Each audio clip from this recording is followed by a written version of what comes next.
Assalamualaikum warahmatullahi wabarakatuh. Perkenalkan, nama saya Catur Yuliani, NIM 02101008 dari Prodi Manajemen. Di sini saya akan menyampaikan materi mengenai rekrutmen sumber daya manusia.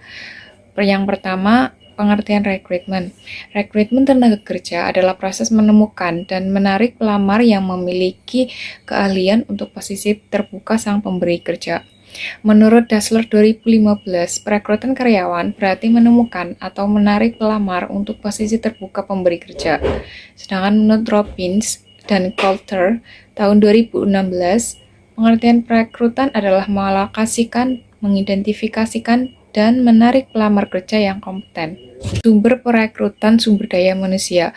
Ada dua macam sumber perekrutan, yaitu sumber internal dan juga sumber eksternal.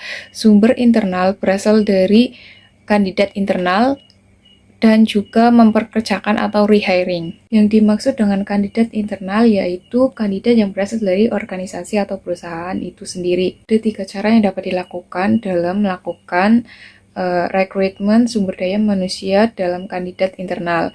Yang pertama yaitu ada promosi naik cap. Yang kedua ada rotasi. Rotasi adalah perputaran peran yang diisi oleh karyawan yang sebelumnya menempati posisi pada level yang sama. Selanjutnya ada rekrutmen secara eksternal atau tradisional. Rekrutmen ini dapat dilakukan melalui iklan, kemudian ada agensi pekerjaan, referral atau dengan rekomendasi. Yang keempat ada rekrutmen perguruan tinggi. Kemudian ada cara lain yang dapat dilakukan melalui situs internet atau media sosial. Selanjutnya ada sumber-sumber perekrutan, keunggulan dan juga kelemahannya. Keunggulannya menjangkau banyak kalangan, bisa mendapat umpan balik secara langsung. Kemudian kelemahannya adalah menghasilkan banyak kandidat yang kurang berkualitas. Selanjutnya ada sumber rujukan karyawan. Keunggulan rujukan karyawan adalah kita dapat mengetahui tentang seluk-beluk organisasi dari karyawan yang merujuknya. Kemudian bisa memberikan kandidat yang potensi karena rujukan yang baik mencerminkan yang merekomendasikan.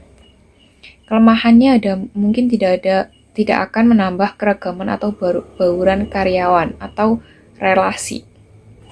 Yang selanjutnya, site perusahaan.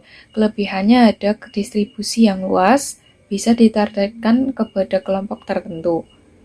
Namun kelemahannya adalah menghasilkan banyak kandidat yang kurang berkualitas. Selanjutnya ada sumber perekrutan melalui kampus. Keunggulan kandidat yang terpusat di satu tempat.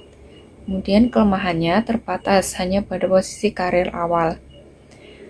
Ada juga sumber organisasi perekrutan profesional atau headhunter. Keunggulannya adalah mengetahui dengan baik tantangan dan kebutuhan organisasi. Kelemahannya sedikit berkomitmen pada organisasi yang spesifik. Merekrut angkatan kerja yang lebih beragam. Dalam merekrut angkatan kerja yang lebih beragam ini, kita membutuhkan merekrut tenaga kerja yang beragam seperti minoritas, pekerja tua, dan kandidat wanita terkadang diperlukan karena ada kalanya kandidat terbaik untuk mengisi posisi di dalam suatu organisasi berasal dari golongan tersebut. Dalam hal ini, manajer harus menggunakan informasi yang dihimpun melalui analisis pekerjaan yang dilakukan untuk membantu mereka dalam melakukan perekrutan. Namun di sisi lain, apabila perencanaan SDM menunjukkan kelebihan karyawan, manajer dapat mengurangi angkatan kerja organisasi melalui perekrutan atau recruitment.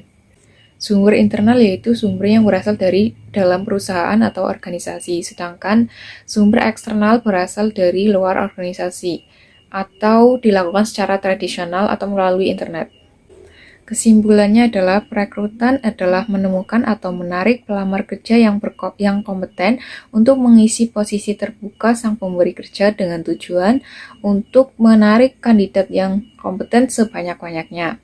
Perekrutan ini dapat dilakukan melalui dua sumber yaitu kandidat eksternal dan juga kandidat internal. Sumber internal yaitu antaranya 1.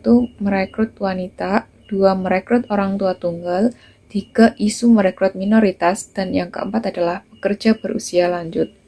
Sekian penyampaian materi mengenai perekrutan sumber daya manusia. Wassalamualaikum warahmatullahi wabarakatuh.